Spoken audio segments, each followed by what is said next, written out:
बागेश्वर धाम के मुखिया आचार्य धीरेन्द्र शास्त्री कल से दिल्ली में विशाल पद यात्रा निकालने जा रहे हैं। दिल्ली पहुंचे धीरेन्द्र शास्त्री ने ऐलान किया कि वो देश में राष्ट्रवाद चाहते हैं। सनातन परंपरा में विश्वास रखने वाले सभी लोगों और उनके विचारों को लेकर हर गांव, हर गली, हर नुक्कड़ पर वो जाएंगे। 7 से 16 नवंबर तक ये पद यात्रा होगी। इसे लेकर ब्रज के संतों में अलग ही उत्साह है। यात्रा को लेकर धर्म रक्षा संघ ने एक बैठक की, जिसमें सनातन हिंदू एकता पद यात्रा को सफल बनाने पर चर्चा हुई। रिपोर्ट देखिए।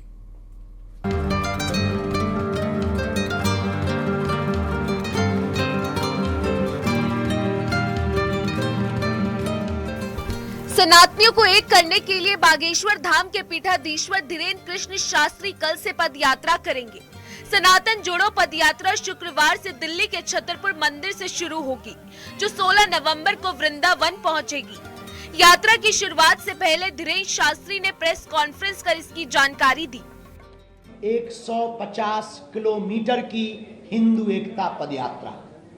ये पदयात्रा सनातन धर्म की विचारक यात्रा है। इस देश को कास्टवाद में खोखला किया है। हम इस देश में राष्ट्रवाद चाहते हैं।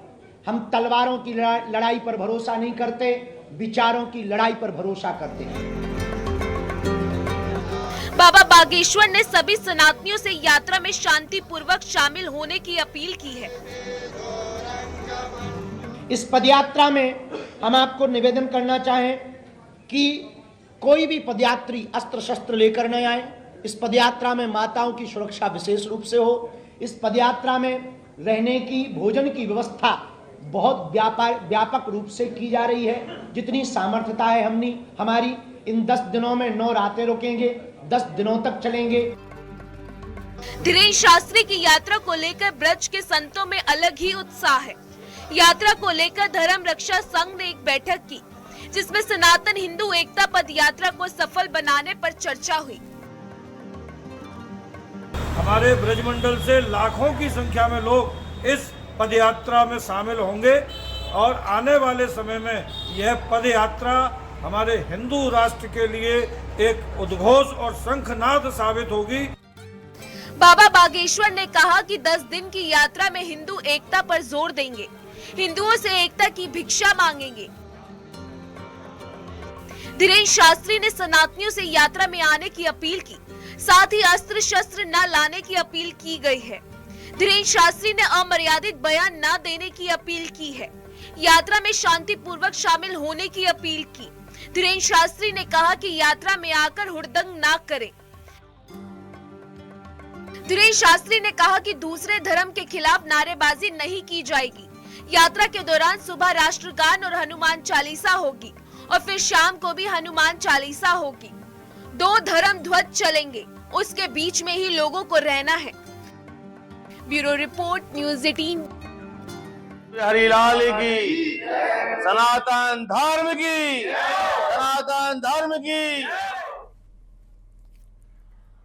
केंद्रीय मंत्री ज्योतिरादित्य सिंधिया को भी अपने बेटे की शादी की फिक्र होने लगी है और उन्होंने खुद इसे लेकर अपने दिल की बात कह दी। अंदाज जरूर मजाकिया था, लेकिन इस वायरल वीडियो के बाद रॉयल वेडिंग सेरेमनी का सबको इंतजार है। क्या जल्द ही घोड़ी चढ़ेंगे युवराज महान आर्यमन? देखिए रिपोर्ट।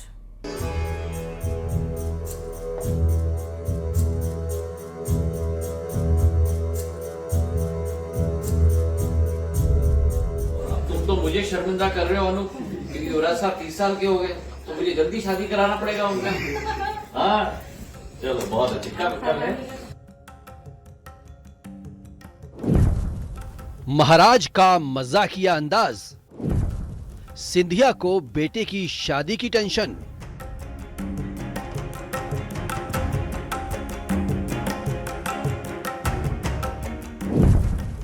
युवराज कब चढ़ेंगे घोड़ी? कौन होगी महान आर्यमन की जीवन साथी? महान आर्यमन बनने वाले हैं दूल्हे राजा। राजघराने में जल्द बजने वाली है शहनाई।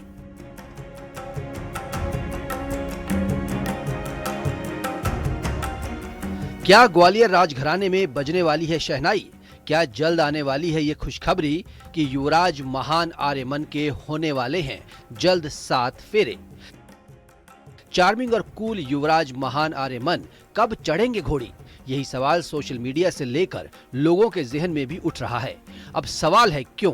तो इस वीडियो को देखिए और केंद्रीय मंत्री ज्योतिरादित्य सिंधिया ने मजाकिया अंदाज में क्या कहा वो सुनिए। अब तुम तो मुझे शर्मिंदा कर रहे हो अनु, क्योंकि युवराज साहब 30 साल के हो गए तो मुझे जल्दी शादी कराना पड़ेगा उनका। हाँ चलो बहुत अच्छा है।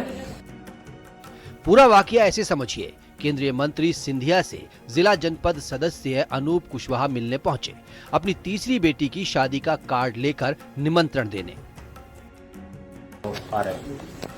तुम्हारी क्या बात कर रहे हो? अपने आप बच्चे हो तुम, तुम्हारी बेटी इतनी उम्र की कहां से हो गई? तीसरी बेटी की शादी है। कितनी बेटी हैं तुम्हारी? 2 की शादी हो गई। उसके बाद बातों ही बातों में मजाकिया अंदाज में जो कहा, उसके बाद सोशल मीडिया पर यह वीडियो वायरल हो रहा है कि महाराज को युवराज की शादी की फिक्र है।